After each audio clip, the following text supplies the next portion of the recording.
It's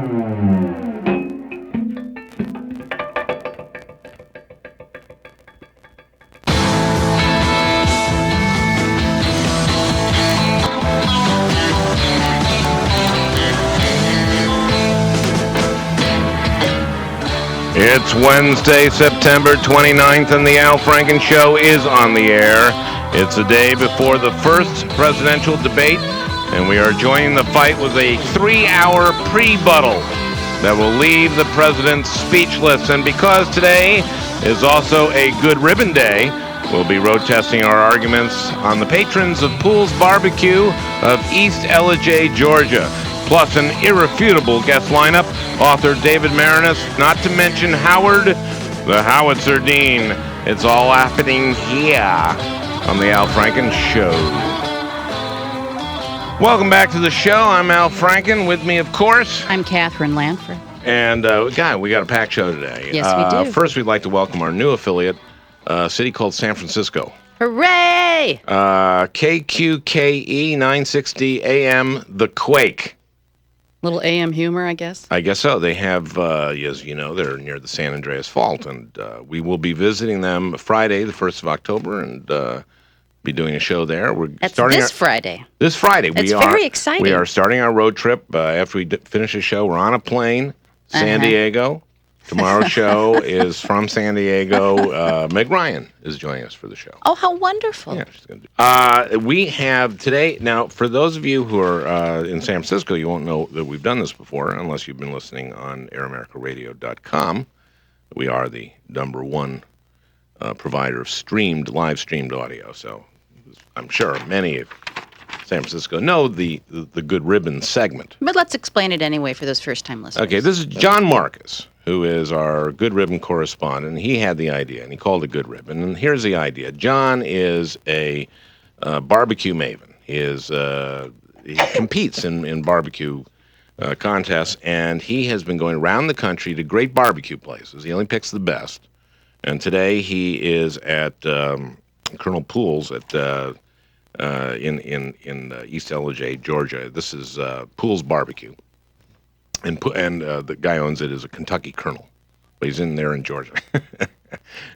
It's run by Oscar and Edna Poole. And what John's idea is that we take people who don't like me and don't like my politics, but we surround them with good food. So people who love ribs and hate you. Yes, sometimes hate me and sometimes... Should we say hello to John? Yes, we quickly? should. John Marcus. Al, Catherine, how are you today? Very good. Have you had sampled any of Poole's Barbecue's Well, here's goodies? what was just brought out to me. One of the specialties here is right-wing chicken. Where all you get, and I swear to you, I've seen it, we have pictures for you, are the right wings of the chicken. Uh-huh. And that's what I have just served to me. It's got a beautiful kind of golden, crisp look to it, but also I was told to tell you all that the necks are red. Well, hang on a minute. What do they do with the left wings? Oscar, what do you do with the left wing? They clip their wings. They clip the wings. They don't really care. I think they send the left wing over to the more democratic side of the country here. I see. Which is just like Republicans waste. Well, no, it gets eaten. See, Okay. We're in East Ellijay, which is about 75 miles north of Atlanta. This restaurant was selected by Southern Living Magazine as one of the top 100 Southern restaurants. Wow. And I got here, Al and Catherine, by driving most of the way on the Zell Miller Parkway. Oy. And I know that Were there a lot of twists and turns and zigs and zags? No, it just got me straight here. And I know that Zell is a client, part of the clientele, and so is Pat Buchanan anytime he's in Georgia. I want to talk to you for 1 second about Oscar Poole, who is the proprietor here, and he's going to join me. He's wearing a yellow suit, which is the same suit that he wears to the convention. Right, he was a delegate. He has been a delegate. Yeah. He has on a lovely Uncle Sam hat, very oversized hat, and he wore this outfit especially for us today. He was a Methodist minister for 22 years, and at some point he found barbecue. You could kind of say it's sort of the reverse of Madonna finding the Kabbalah. Yeah, but he didn't leave God. He did not. He's still a man of God. God, and he He's puts a a little card-carrying minister, still active. and puts a little bit of God into the barbecue. I hear it's wonderful. It's wonderful. Absolutely here. wonderful. We are eating in a room that's referred to as the Taj Mahal. Okay. So I had no idea that puns were so central to good barbecue. I have walked into basically the capital of puns. Okay. There's a hill behind the restaurant where there are 3,000 small pig silhouettes. They look like small tombstones, but they're for living people. Mm-hmm. And you can get your name on a hog on the hill and be on the Pig Hill of Fame, and here's why. There are 3 qualifiers you need to get your name on a pig. You ready? Yeah. Okay. You have to have an honest face, Okay. good intentions, Yeah. and $5. I'm on. So, a man with a sense of humor. Yes, sir. And I think you should sample some of it now. Can I give you to Colonel Poole? He's right here. It'd be my pleasure. This is Al Frank. Colonel. Hello, Al. Hi, Colonel. Thank you for letting us barge in your establishment like that. Well, thank you. We've been talking to John here for about 2 weeks or 3, and delighted to have you with us today and to be on your show.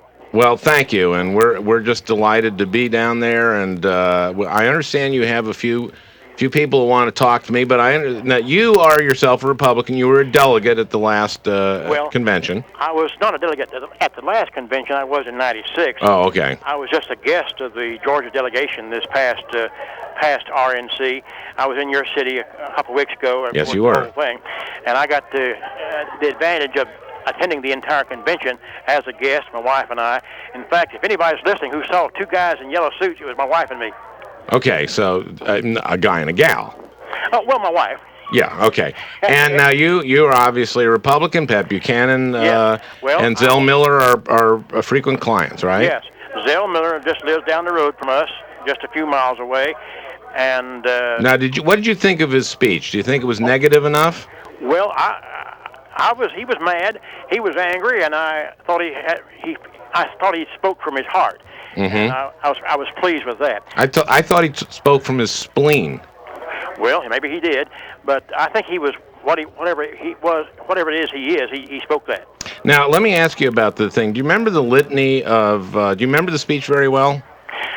Well, portions of it. Okay. Do you remember the litany he said where he named all these weapon systems that John Kerry wanted to shut down? Remember he called it shutting down? Yes, I do remember that. Yeah. Did you realize that John Kerry had voted for most of those systems many times?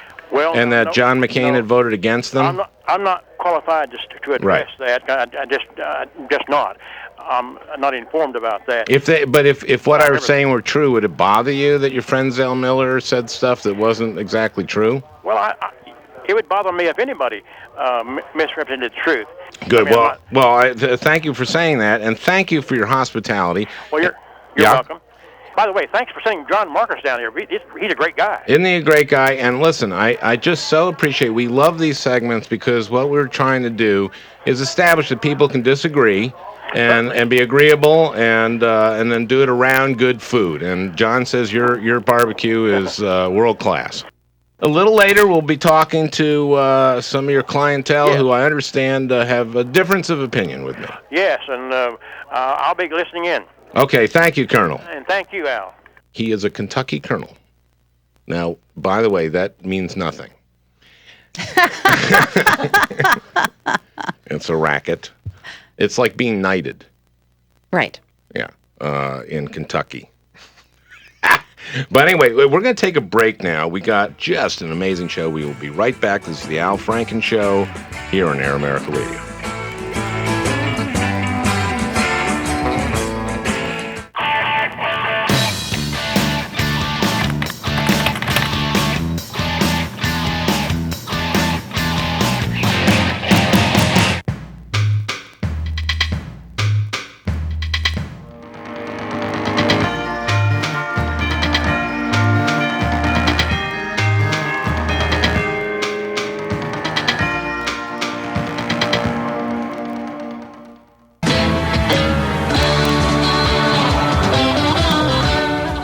let's turn to our guest, Howard Dean, former Democratic presidential candidate, the founder of Democracy for America, and the author of a new book, You Have the Power, How to Take Back Our Country and Restore Democracy in America. He joins us by phone.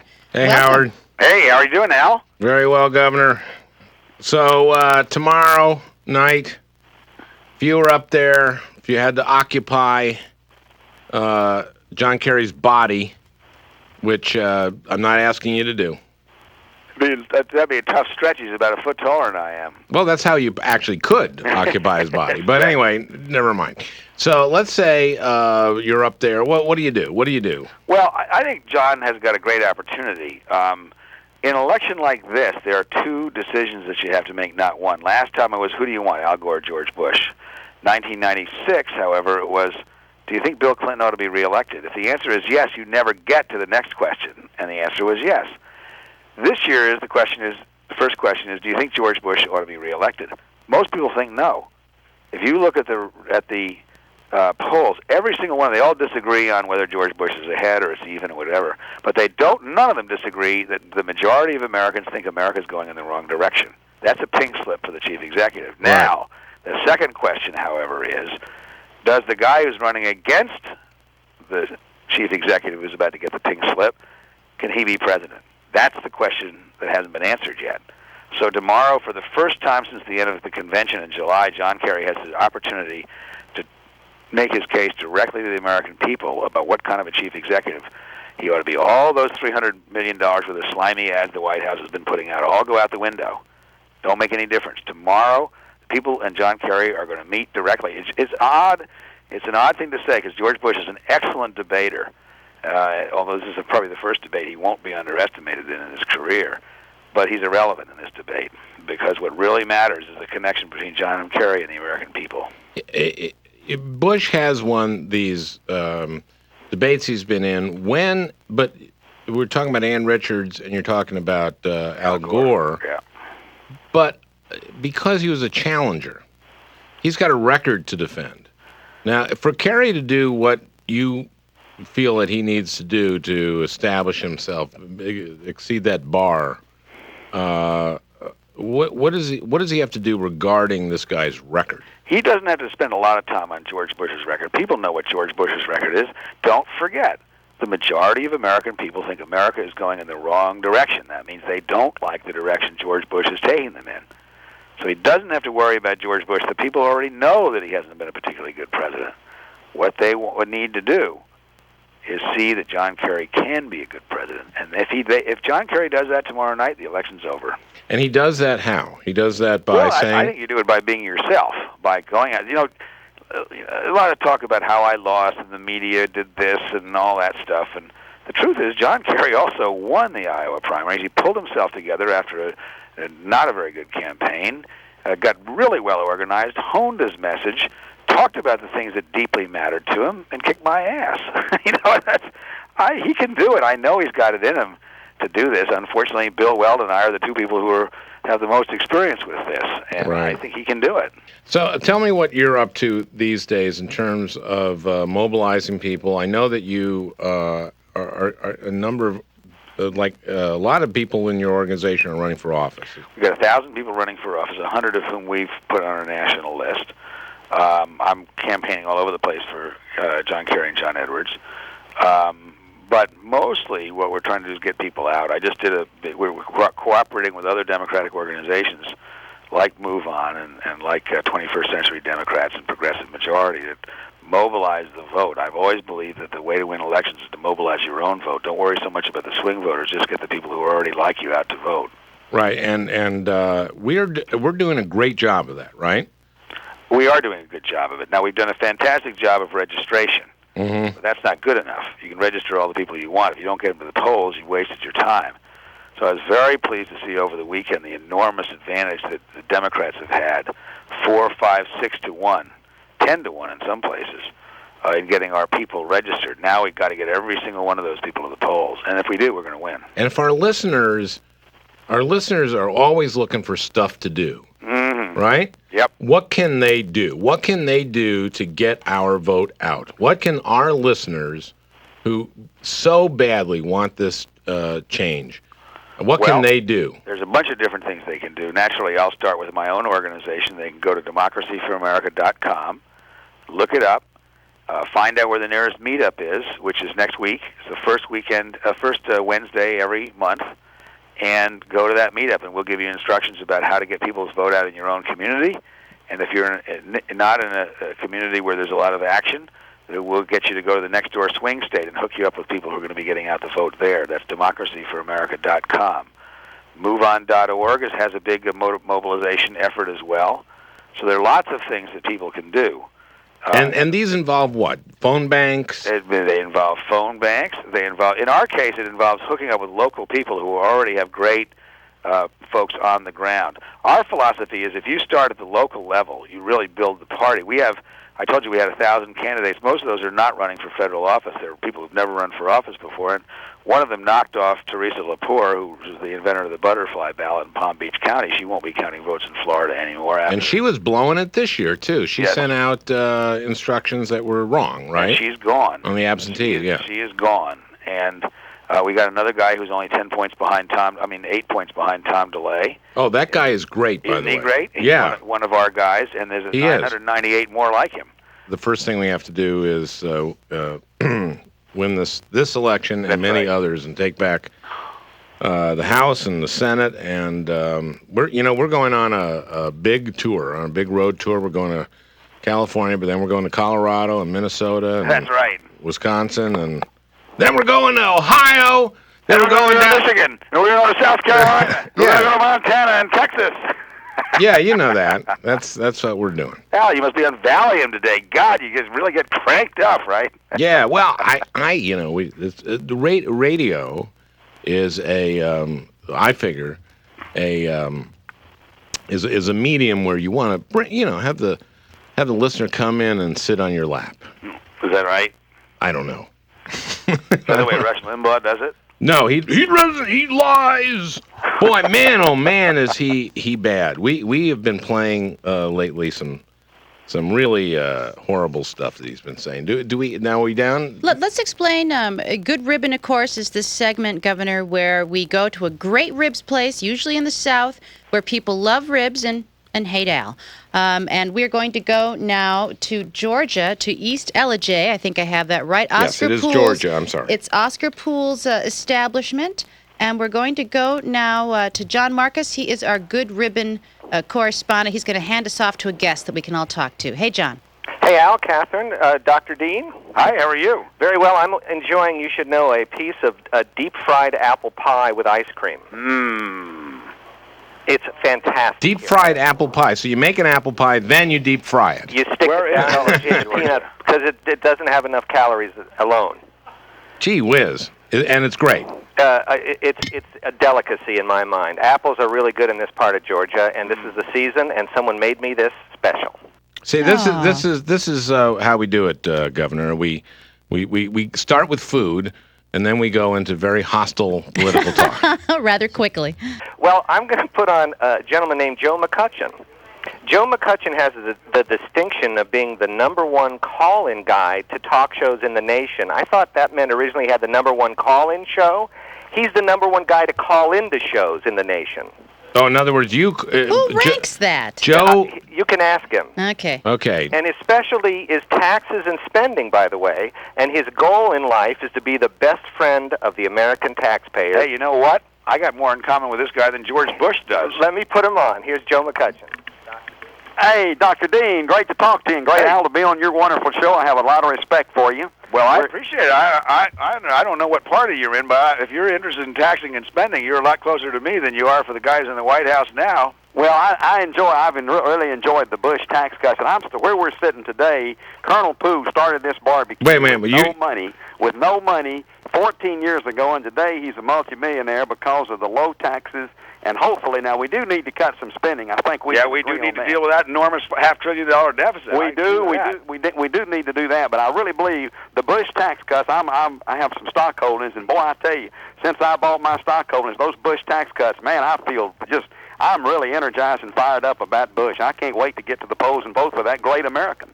Well, I'm going to have a little trouble voting for another 4 years, $500 billion deficits, borrow and spend, borrow and spend, borrow and spend. Kerry wants to spend a lot more than that. He's the number one liberal in the No, actually, that's not true. His spending program is $2 trillion. The president's is $3 trillion. That's right. Well, you can't trust conservatives with your money anymore. Joe. I mean, you trust the liberals. My goodness, they believe in tax and spend. I mean, Joe, Bush is giving lower that's better than borrow and spend. Joe. Yes, sir. How did you feel in '93 when the deficit reduction package was passed? When Clinton's he raised taxes, and God bless, I got a lot of good Democrat friends, but their answer to everything is raise taxes. No.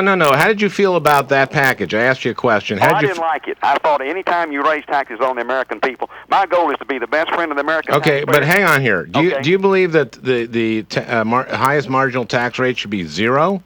Oh, I think we need to cut taxes. No, 0. I think you've got to have a little taxes. I think 10%. You're supposed to give the church 10%. 10% is all we need to give the federal government. All they do is spend it on a $50 million rainforest. They're just big spenders. We got to cut spending. And both parties. Well, what would you cut the spending on, Joe? I'd cut it on pork barrel. $50 million rainforest for Iowa. $1 million outhouses. We got so much spending. Wait, $1 million outhouses. $1 million outhouse. $50 million rainforest. Wait.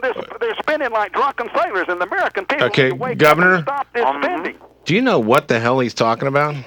Well, I'm having fun. You should have some fun. By God, I had a lot of fun when I ran, and you ought to have some fun now. I think that's the right thing to do. But what's this $1 million? What's this $1 million outhouse? Rainforest in Iowa. And then there's about 10,000 port projects. And my goal, now Isaacson, we got a man running for Senate down here who's going to be elected to replace Zell Miller. He's got a bill, Johnny Isaacson, to control pork barrel spending. Okay. And we need to all get behind it. He's a good friend of mine. Okay. The only problem with the pork barrel, I agree with this man about pork barrel spending. The only problem is that Tuscaloosa waterway would never be done. That Tom Bigby waterway would never be done in Alabama. What some people think is pork is a vital matter for other people. I agree with you, though. We ought to cut all that stuff out. I think we ought to cut out the war in Iraq. There's $200 billion we could save. That's some real money there.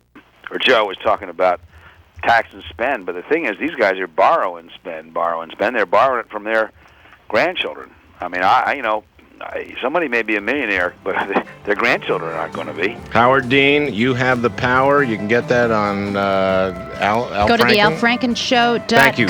We'll be right back with the Al Franken Show here on Air America Radio.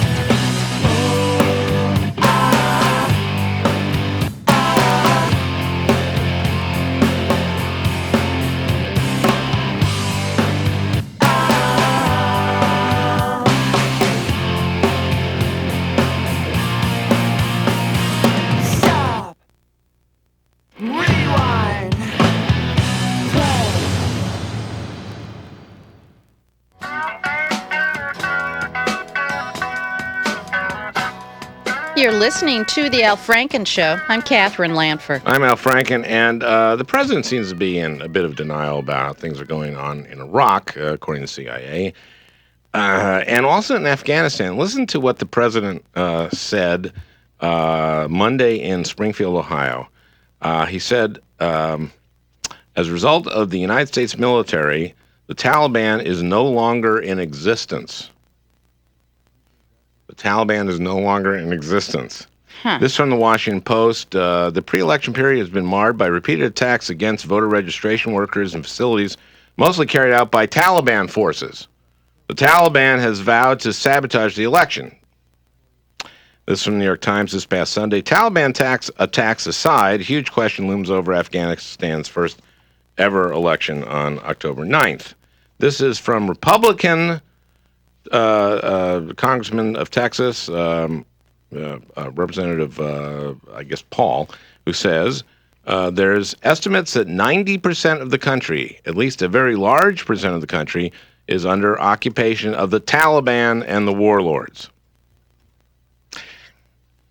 Okay, there was also a report the other day, I think yesterday, that there are vast, I'm not sure this is the Post of the Times, but it said vast numbers of papers from terrorist groups have gone untranslated. There's a huge backlog. Yeah, backlog. And the Bush campaign, however, appears to have no trouble translating Kerry's speeches into conservative misinformation. Dana Milbank did a story yesterday in the Post on the paraphrasing by Bush and Cheney of Kerry and Edwards. For example, I'll give you an example. On July 8th at the thing at Radio City, Kerry said, every performer tonight in their own way, either verbally or through their music, through their lyrics, have conveyed to you the heart and soul of our country. That's what Kerry said. This is how Bush translated that. My opponent said, well, you can find the heart and soul of America in Hollywood. Kind of different.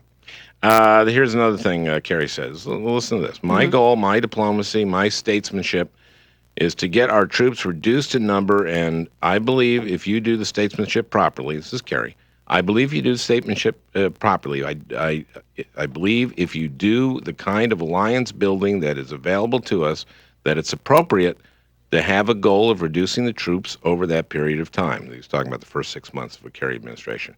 Obviously, we'd have to see how events unfold. It is an appropriate goal to have, and I'm trying to achieve it. So many caveats.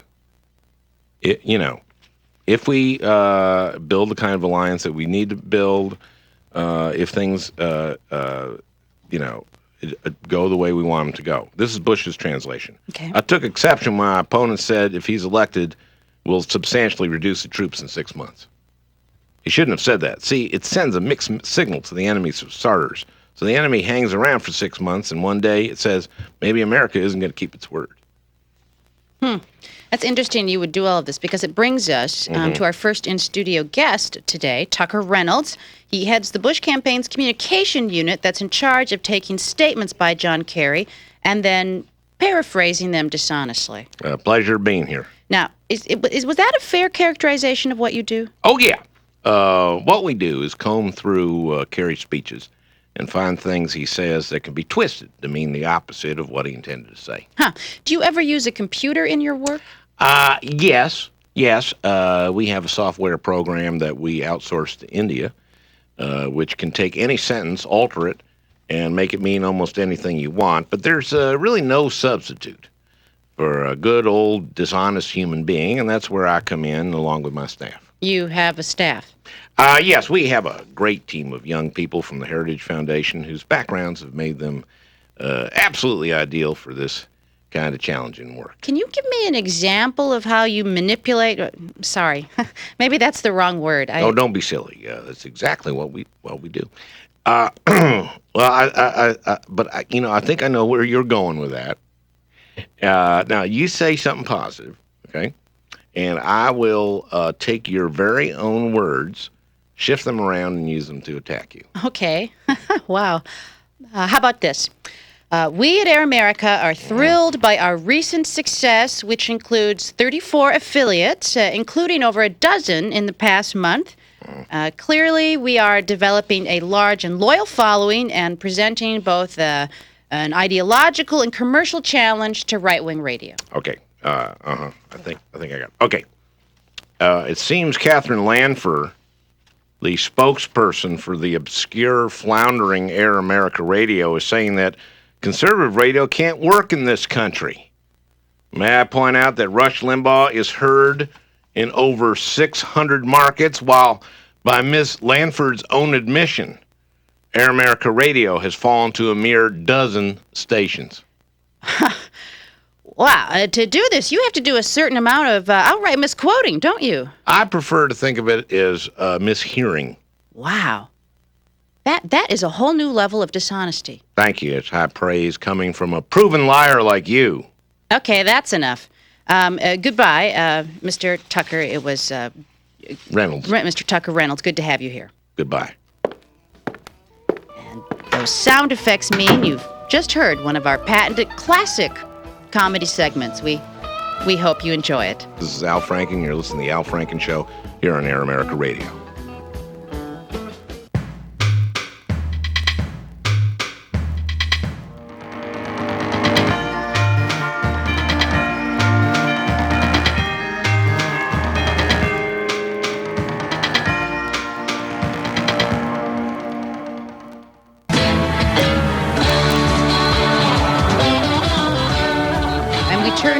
to David Marinis. He's an associate editor at the Washington Post, a recipient of the Pulitzer Prize for National Reporting for work he did on President Clinton. He's also just published a paperback of his latest book, They Marched into Sunlight, War and Peace, Vietnam and America, October 1967. And he joins us here in the Air America studios. Thank you for joining us. Great to be with you both. I'm a huge fan of yours. Well, vice versa, as they say. Well, that's actually why I said that. You just wanted to hear vice versa. Scholarly, Exactly. No, respected journalists say vice versa. This is an amazing journalist, and your biography on Bill Clinton, First in his class. First in his class is still probably the definitive work on the guy for now. This book, They Marched into Sunlight, it is about October a day. Is it 1 day or 2 days? It's 2 days, because there's a 12-hour time difference between Vietnam and the East Coast. It's October 17th and 18th, 1967. Half the book is a battle in Vietnam in which a battalion of the Big Red One, the 1st Infantry Division, walked into the sunlight and then into the jungle and got destroyed on a search and destroy mission. 60 guys killed? 60 killed, most of the rest wounded out of 150. And the American military lied about the battle, declared it a victory, made up a body count, totally fictitious, that a great military historian documented. His report was buried until I found it 35 years later. And at the same time, the first major protest against the war was taking place on the University of Wisconsin campus. I was a naive freshman there that fall. Dow Chemical Company, which made napalm, and Agent Orange, although Agent Orange wasn't really known quite yet for the long-term insidious effects it would have. But napalm was the symbol of the war machine then. Sure. And they would send recruiters to college campuses all over the country. At Wisconsin, that fall, some students decided to stage an obstructive protest.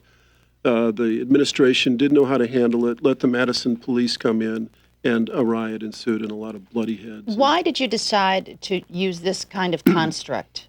Well, I knew there was a lot of really great literature about the war itself. Not so much about the anti-war movement. You had Norman Mailer's Armies of the Night, which is brilliant, but it's Norman Mailer. Right. And I really hadn't... Now we're all laughing. I hadn't seen a book that tried to bring these two worlds into one interwoven narrative, because they're really about the same thing, as different as the worlds are. And then you have LBJ in the middle dealing with these two different worlds. And it really resonates with now in so many ways, one of which is LBJ either in denial or wanting to hear good news from Vietnam. And that's why we're hearing these body counts, which were just made up, right? In the fall of '67, Johnson was trying to prove that they were winning the war. In his heart, he knew they weren't. But publicly, he was insisting that they were winning, and the way to prove that was to have these large body counts. So there was enormous pressure on, Westmoreland wanted more troops. They already had a 500,000 American soldiers in Vietnam. He thought they needed more to win like General Grant won the Civil War, battles of attrition. The theory was that if you just go out and find the enemy, the Viet Cong, fix them in place and kill enough of them, they'll win the war. It was a completely fallacious strategy. They could have won 1,000 battles and never won that war, but that's where they were at that point. And John Kerry came back and reported that. Well, he was a couple of years later. 4 years later. Yeah. But I mean, I'm trying to do in our interview today talk about the parallels of then and now. Well, there are huge parallels. Yeah, you start with a president from Texas who's insisting that he's winning a war and that the press is getting it wrong to a certain extent. You had American soldiers dying every day in a place where they don't know the culture or the language. There are no front lines. They don't know who's an enemy or who's a friend. You have the rationalizations for the beginning of the war sort of falling under the weight of inspection, whether it was the Gulf of Tonkin incident or the weapons of mass destruction. You have questions just like then as now about what the role of dissent is in American life and what it means to be patriotic. You have... And let's remember that John Kerry is being hammered by swift boat veterans and those people for coming back after he served honorably. And we're going to talk about, and when you talk about, see, what this book does is create an understanding of what's going on both in Vietnam and at home. Mm-hmm. And if you think about and put in perspective what George Bush, and especially for people who are too young to remember that time, this is a way of remembering what the hell everybody's talking about when they're talking about Dick Cheney. Who is a character in this book. Do you know that? No. Dick Cheney was at the University of Wisconsin in 1967. He had flunked out of Yale twice, gone back and got his degree in Wyoming, then was in graduate school in Madison that fall with Lynn Cheney, who... And let me guess, he wasn't part of the demonstration.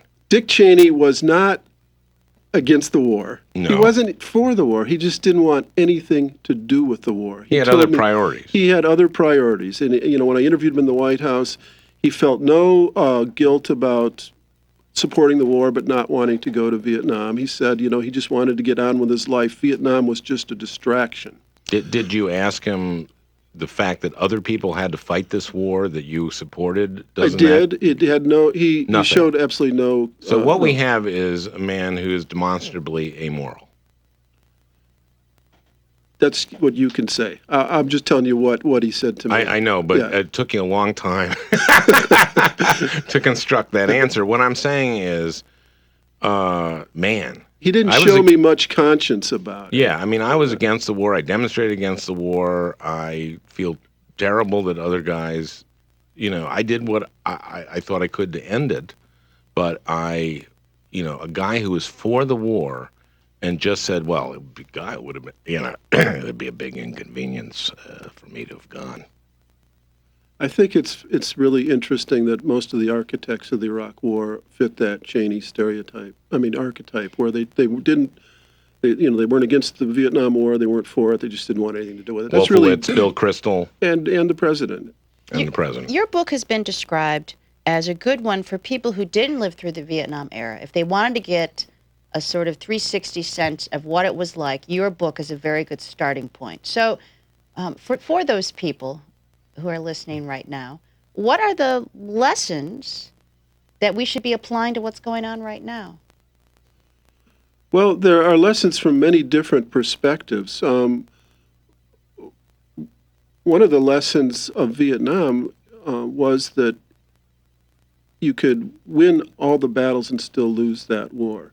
And I think that's playing out in the Middle East to some extent as well. I'm not saying that they're exactly alike, because they're not. Mm-hmm. But still, the whole notion that you can change an entire culture through military might was proved fallacious in Vietnam. And here also the whole notion of a domino theory. In Vietnam, it was, if the communists win in Vietnam, all of Asia falls.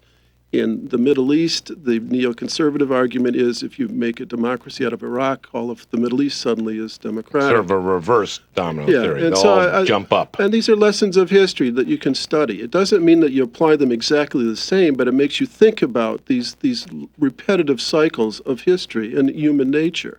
Another one is the tendency of governments politically to try to create a false image of what's really going on. The military is much more honest about it this time than the government itself is. You talk to the generals either here or in the Middle East, and they give you a more realistic perspective than the Bush White House will. But in any case, the truth, it can take time, but it does come out. It's amazing. It's amazing what we are seeing in terms of the credibility of this administration. Around the world is shot, but they're trying to hold on at least till November 2nd.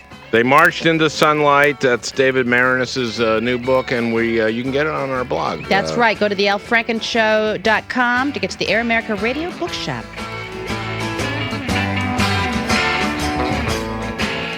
Monday, October 4th at 9, a Doc Day premiere. By the time he was 14, Mark Gator Rogowski was quickly rising from local skate punk to skateboarding legend. Gator all the way, yeah! So what led this one-time icon to a 31-year prison sentence for rape and murder? People put you on a pedestal, and then you're not that big of a deal anymore. Disposable hero. Stoked, The Rise and Fall of Gator, a Doc Day premiere, only on Sundance Channel.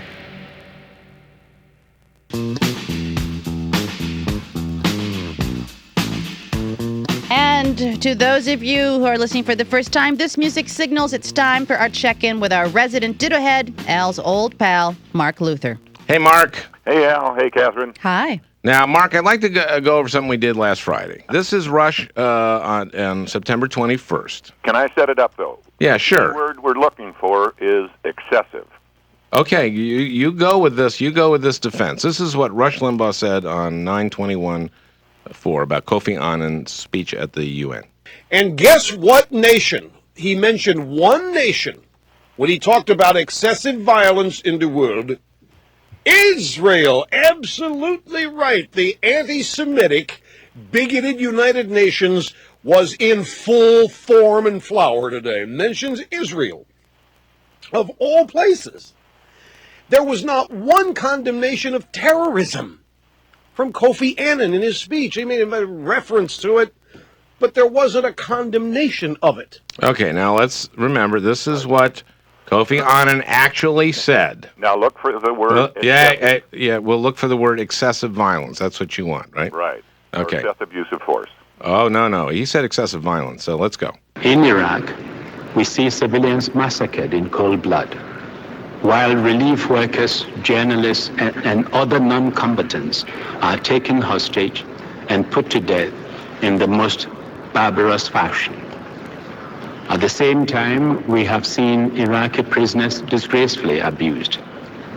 In Darfur, we see whole populations displaced and their homes destroyed, while rape is used as a deliberate strategy.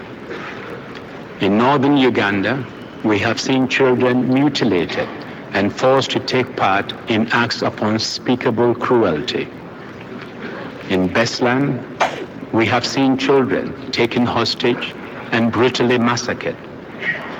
In Israel, we see civilians, including children, deliberately targeted by Palestinian suicide bombers. And in Palestine, we see homes destroyed, lands seized, and needless civilian casualties caused by Israel's excessive use of force.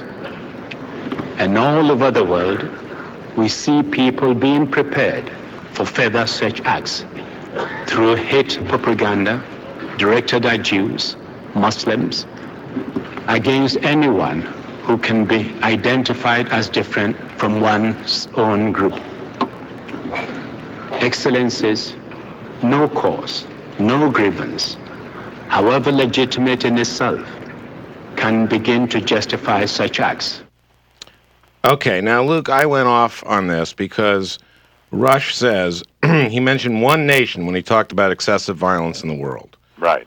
You have this in front of you. Read what he says about Iraq. Let's see. In Iraq, we see civilians massacred in cold blood. Do you think that's excessive violence? Massacre? Do you think massacres are excessive violence? Okay, let me tell you what we're doing. In Darfur, Darfur. No. We're splitting hairs, admittedly, because most of the time I think that's what you do. I'm not splitting hairs, Mark. Well, no. I'm not. He talked about excessive violence in Darfur, in Russia. He made reference to it, right? He made reference to it. Not made reference to it. He said He says there was not one condemnation of terror from Kofi Annan in his speech. Okay? Mm-hmm. Now, at the end of the speech, he says, no cause, no grievance, however legitimate in itself, can begin to justify such acts. Mm-hmm. That's condemnation. Okay. He talks about rape being used as a deliberate strategy in Darfur. Darfur is not Israel. He says he mentioned one nation when talked about excessive violence in the world.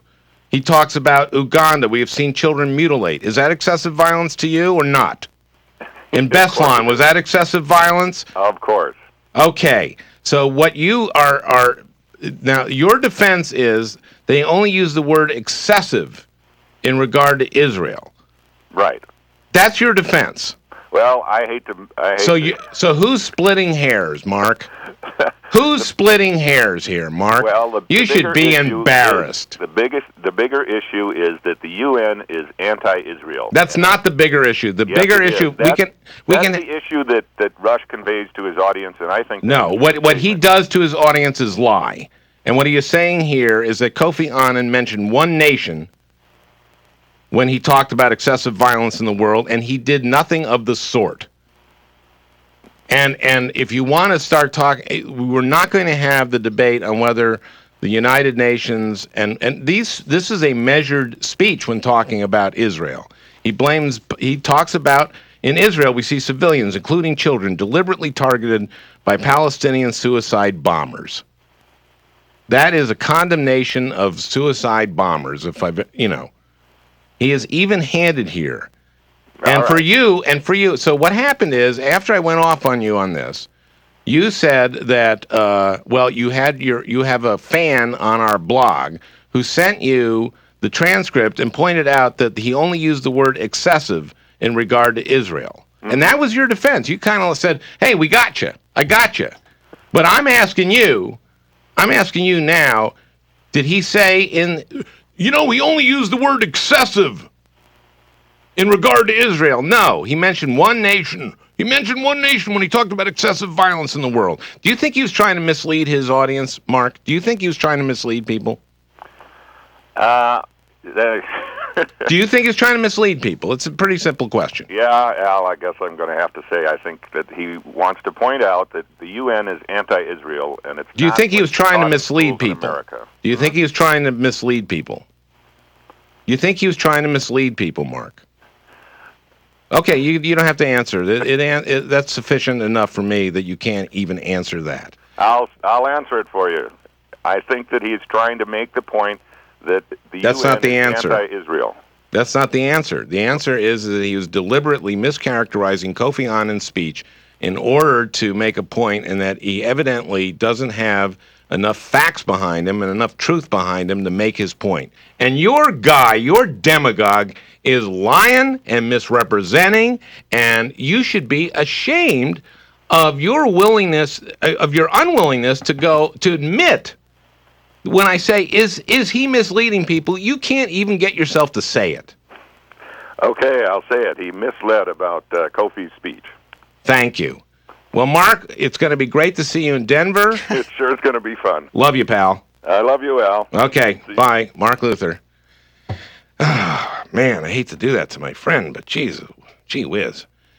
Okay. That takes something out of me. I love the guy, but gee whiz, these people are. This is what's wrong with it. Just out of curiosity. Yeah.